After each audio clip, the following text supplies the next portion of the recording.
حضرت اسماء بنت ابی بکر رضی اللہ تعالی عنہا کا کردار۔ ہجرت کے سفر کے لیے جب رسول اللہ صلی اللہ علیہ وسلم حضرت صدیق اکبر رضی اللہ تعالیٰ عنہ کے گھر تشریف لائے تو آپ صلی اللہ علیہ وسلم نے فرمایا کہ مجھے خلوت چاہیے، یعنی مجھے میرے لیے ایسی جگہ کا انتخاب کرو کہ جہاں پر تنہائی ہو۔ عرض کیا، اے اللہ کے محبوب صلی اللہ علیہ وسلم، میرے گھر میں میری بیوی اور 2 بیٹیوں کے علاوہ کوئی نہیں ہے، ان کے ذریعے تو کسی بات کے باہر جانے کا کوئی خطرہ ہی نہیں ہے۔ چنانچہ رسول اللہ صلی اللہ علیہ وسلم نے فرمایا کہ ہجرت کا حکم ہو چکا ہے۔ اسی وقت آپ کی بیٹی حضرت اسماء رضی اللہ تعالی عنہا، یعنی حضرت ابو بکر رضی اللہ تعالیٰ عنہ کی بیٹی حضرت اسماء رضی اللہ تعالی عنہا نے فوراً تیاری شروع کر دی۔ اپنی چادر کے 2 ٹکڑے کر کے ایک گٹھڑی باندھ دی اور گھر کا سامان تیار کر کے روانہ کر دیا۔ یہ بیٹی ہے لیکن اپنے والد کی دین کے معاملے میں مددگار بن رہی ہے۔ سفر شروع ہونے سے پہلے حضرت صدیق اکبر رضی اللہ تعالیٰ نے اپنی اہلیہ محترمہ سے فرمایا کہ آپ ہمارے لیے کھانا بنا دینا۔ اپنے غلام فہیرہ سے کہا کہ تم بکریاں چرانا اور بکریاں چرانے کے بہانے سے غار ثور میں آ کر ہمیں دودھ پلانا۔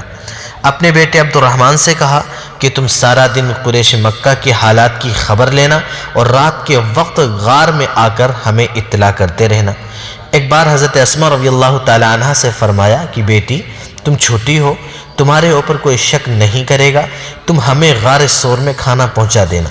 بیٹی نے کہا، ابا حضور ضرور پہنچاؤں گی۔ اس کے بعد ہجرت کا سفر شروع ہو گیا۔ کچھ دیر بعد سیدنا صدیق اکبر رضی اللہ تعالیٰ عنہ کے والد حضرت ابو قحافہ رضی اللہ تعالیٰ عنہ گھر میں آئے۔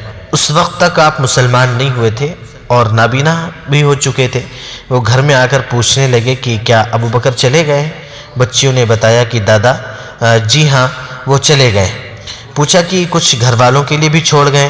حضرت اسماء رضی اللہ تعالیٰ عنہ سمجھدار تھیں، انہوں نے کپڑے کے اندر کچھ پتھر اکٹھے کر دیے اور اپنے دادا کو کہا کہ ذرا ہاتھ لگا کر دیکھو کہ اس کپڑے کے اندر بہت کچھ ہے۔ چنانچہ انہوں نے ہاتھ لگایا اور سمجھے کہ اس میں درہم و دینار ہیں، اس لیے ان کو اطمینان ہو گیا۔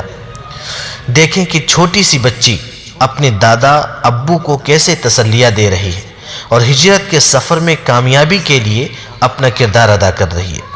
انہوں نے کھانا لے کر رسول اللہ صلی اللہ علیہ وسلم کو غار ثور میں پہنچایا۔ جب دوسرے دن کھانا پہنچانے کے لیے حاضر ہوئی تو رنجیدہ، اداس اور غمزدہ نظر آ رہی تھی۔ چنانچہ رسول اللہ صلی اللہ علیہ وسلم نے دیکھا، پوچھا کہ اسماء تم اداس کیوں ہو؟ اس وقت حضرت اسماء رضی اللہ تعالیٰ عنہ کی آنکھوں میں سے آنسو آ گئے۔ عرض کہ اللہ کے نبی، کل جب میں آپ کی خدمت میں کھانا پیش کر کے واپس جا رہی تھی، اس وقت مجھے راستے میں ابو جہل مل گیا۔ اس نے مجھے پکڑ لیا اور کہنے لگا کہ ابو بکر کی بیٹی، تمہیں پتہ ہوگا کہ پیغمبر کہاں ہیں، بتاؤ۔ اے اللہ کے نبی صلی اللہ علیہ وسلم، میں نے سچ بولا اور کہا کہ ہاں مجھے معلوم ہے۔ اس نے مجھے بالوں سے پکڑ کر کے کھینچنا شروع کر دیا اور کہا کہ مجھے جلدی بتاؤ کہ کہاں ہے۔ میں نے کہا کہ میں ان کے بارے میں تجھے ہرگز نہیں بتاؤں گی۔ اس نے مجھے کہا کہ میں تجھے سخت سزا دوں گا۔ میں نے کہا فقض ما انت قاص، تو جو چاہے کر لے، میں تجھے ہرگز نہیں بتاؤں گی۔ اے اللہ کے محبوب صلی اللہ علیہ وسلم، اس نے مجھے اچانک تھپڑ رسید کر دیا۔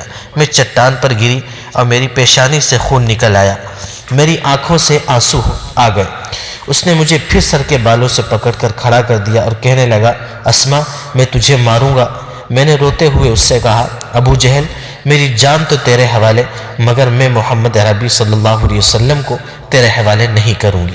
اس بات کو سن کر رسول اللہ صلی اللہ علیہ وسلم کی آنکھوں میں آنسو آ گئے اور آپ صلی اللہ علیہ وسلم نے فرمایا، ابو بکر میں نے سب کے احسانات کا بدلہ دینا میں دے دیا، مگر تیرے احسان کا بدلہ قیامت کے دن اللہ تعالیٰ دے گا۔ سبحان اللہ۔ سیدنا صدیق اکبر رضی اللہ تعالیٰ عنہ کے سفر ہجرت کی کامیابی میں آپ کی بیٹی حضرت اسماء کا بھی بڑا کردار بیٹی کی حیثیت سے نظر آ رہا ہے۔